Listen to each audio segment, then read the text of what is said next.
송생과학입니다. 오늘은 생식과 유전 파트에서 염색체에 대해 한번 배워보도록 하겠습니다.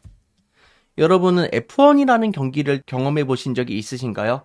F1에서는요, 엄청나게 빠른 자동차를 운영을 하고 있습니다. 최고 출력 750에서 800마력에 이르는 8기통의 2.4리터 엔진을 탑재를 하고 있는데, 심지어 이거는 최고 시속이 한 350에서 60 정도가 되고 있고요. 한 대당 거의 100억이 넘어가는 초고가 차량이라고 보실 수가 있겠습니다. 그래서 이렇게 정교한 자동차를 만들 때에도 우리가 설계도가 필요하다는 것을 알 수가 있는데, 그러면은 우리 몸에도 이런 설계도를 담당하는 것이 있지 않을까 생각을 해볼 필요가 있다는 거죠. 그래서 생각을 해보면은 모든 정보가 설계도에 있는 것처럼 생물의 생명활동에 필요한 유전 정보는 염색체에 있다는 것을 확인할 수가 있습니다. 그래서 오늘은 이런 염색체에 대해 배워보도록 할 거고요. 그리고 이런 염색체 안에는요, 범인이 누구인지 알아낼 수 있는 정보가 있다라는 겁니다. 그래서 현장에 남는 증거 중 자주 등장하는 것이 있습니다. 그래서 코난에서는 이런 범인들을 볼 때 이렇게 검은색으로 딱 칠해져 있는 이 친구가 범인이잖아요. 그런데 이 친구가 공통적으로 머리카락 같은 게 발견이 되지 않습니다. 범죄 현장에서 머리카락이 바로 발견되면은 범인은 바로 너 하면서 바로 끝나버리기 때문에 재미가 없잖아요. 그래서 이런 추리를 하기 위해서는 이제 머리카락 같은 간단한 증거를 제시를 하고 있지는 않죠. 범죄 현장에서 가장 많이 발견되고 있는 이 머리카락으로 범인을 찾아낼 수가 있다라는 건데 어떤 식으로 찾아낼 수가 있는 걸까요? 그래서 사람마다 가지고 있는 유전 정보가 달라서 범죄 현장에서 채취한 것과 동일한 유전 정보를 가진 사람은 그 현장에 있었다는 증거가 되므로 범인으로 지목될 수가 있습니다. 그래서 우리나라에서도요, 지금 이런 DNA 정보를 거의 한 20만 건 정도 가지고 있다고 합니다. 그래서 앞으로 범죄가 일어날 것에 대비해서 기존에 있는 범죄자의 그런 DNA 정보들을 수집하고 나중에 추후 또 범죄가 일어났을 때 비교 대조를 할 수 있도록 지금 우리가 만반의 준비를 하고 있다고 생각을 하시면 되겠습니다. 자, 오늘은 이렇게 염색체와 유전자에 관련된 정보를 여러 시간에 걸쳐서 배워보도록 하겠습니다. 학습 목표는요, 염색체와 유전자의 관계를 이해한다, 염색체와 유전자의 관계를 설명할 수 있다가 학습 목표가 되겠습니다. 자, 재미있는 과학의 세계로 빠져보도록 합시다. 자, 여러분들은 이렇게 X자로 되어 있는 거를 많이 본 적이 있을 겁니다. 세포 분열 시 나타나는 막대 모양의 물질을 보고 우리는 염색체라고 하는 건데, 우리가 일상적으로 이런 보는 염색체는요, 평소에 세포에서 관찰하기는 힘들고 분열기에서 관찰을 하기가 쉽습니다. 그래서 세포가 분열을 할 때 나타나는 막대나 끈 모양의 구조물을 염색체라고 한다 기억을 해주시고요. 근데 이 X자로 된 거를 생각보다 관찰하기 힘든 이유는요, 세포 주기를 다시 한번 생각해 보면 알 수가 있습니다. 세포 주기는 간기와 분열기로 구별이 된다고 했는데, 간기는 대부분의 시간을 이제 간기로 보내게 됩니다. 그래서 세포의 생장이나 세포의 분열을 준비하는데 거의 모든 시간이 사용이 되게 되고요. 분열기 같은 경우는 짧은 찰나에 일어나기 때문에 실제로는 저런 염색체를 간단히 관찰하기는 힘듭니다. 그래서 간기의 세포의 핵에서 실 모양으로 풀어져서 이런 식으로 존재하고 핵이나 핵막 같은 것을 관찰을 할 수가 있는 거죠. 그래서 간기에서는요, 염색체의 세포가 분열하지 않을 때 핵 속이 가는 실처럼 풀어져 있습니다. 자, 그런데 분열기에서는 이러한 실들이 응축돼서 막대 모양으로 나타나게 되는데요. 분열기는 세포가 분열하기 시작하면서 굵고 짧게 뭉쳐져 막대나 끈 모양으로 나타난다는 겁니다. 그래서 방금 전에 간기에서 봤던 그런 실 모양들이 이렇게 뭉쳐져서 염색체 모양으로 우리가 관찰을 할 수 있다라는 겁니다. 그래서 분열 중인 세포에서 핵이 사라지고 유전 물질이 꼬이고 뭉쳐져서 만들어진 막대 모양의 구조물을 우리는 분열기라고 한다고 보시면 되겠습니다. 그래서 사람의 염색체 같은 경우는 이렇게 총 46개를 볼 수가 있습니다. 그래서 23쌍 46개를 볼 수가 있고요. 나중에 배우겠지만 성염색체라고 되어 있는 것들이 있는데, 남자와 여자로 구별하는 이 정보를 제외하고는 염색체로 이런 식으로 구성이 되어 있습니다.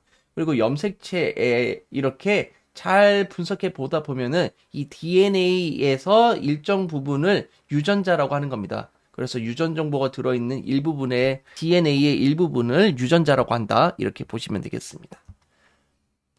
그래서 이런 염색체를 조금만 잘 뜯어보면은 염색사라는 게 있다라는 것을 확인할 수 있습니다. 여기에 실 같은 것들을 염색사라고 하는 거고요. 동원체라고 있는데 이 동원체의 개수가 염색체의 개수라고 생각하면 되겠습니다. 그래서 동원체가 만약에 2개 있다, 그럼 염색체가 2개 있다고 생각하시면 되고요. 동원체가 1개 있다, 그럼 염색체가 1개가 있다고 생각하시면 되겠습니다. 여기 같은 경우는 지금 동원체가 1개가 있기 때문에 염색체가 1개가 있다고 생각할 수 있겠죠.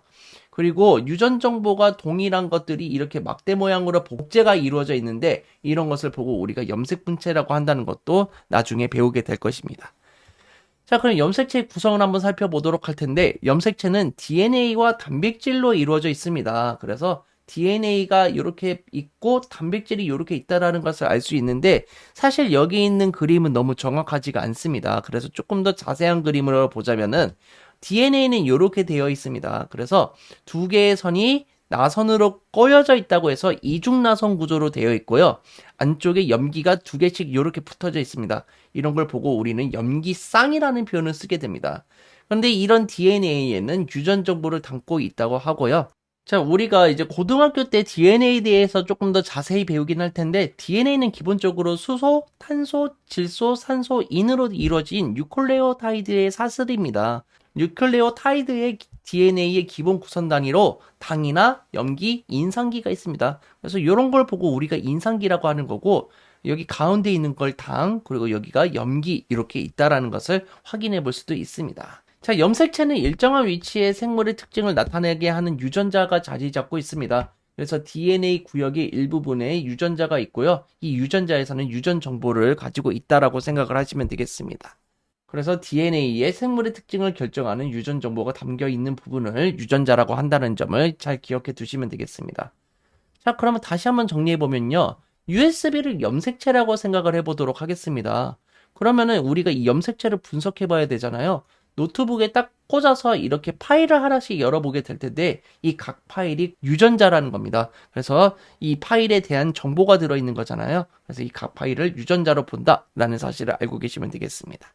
그래서 일반적인 교과서에서 나타날 때 이렇게 되어 있는 게 염색체고 이렇게 실처럼 뻗어나가는 게 염색사, 그리고 여기에서 동글배기가 단백질, 그리고 이렇게 실처럼 나와 있는 게 DNA라고 보시면 되겠습니다. 그리고 이 DNA의 구역 중에 일부분은 유전 정보를 가지고 있는 유전자가 있다라는 점을 확인해 두시면 되겠습니다. 그래서 우리가 다시 한번 정리를 해보도록 할 텐데요. 여기에 지금 분열 중인 세포가 관찰되고 있습니다. 그런데 이 그림에서 딱 하나 잘못된 점이 있는데요. 분열 중인 세포에서는 핵막이 관찰되지 않습니다. 그런데 여기에서는 핵막이 관찰되는 것처럼 조금 오해가 될 수는 있거든요. 그래서 여기에서는 핵막이 없다라고 좀 생각을 해주시면 되겠습니다. 지금 핵도 잘 관찰되고 있지 않거든요. 그래서 이 그림에 대한 오해는 좀 없으셨으면 좋겠고요.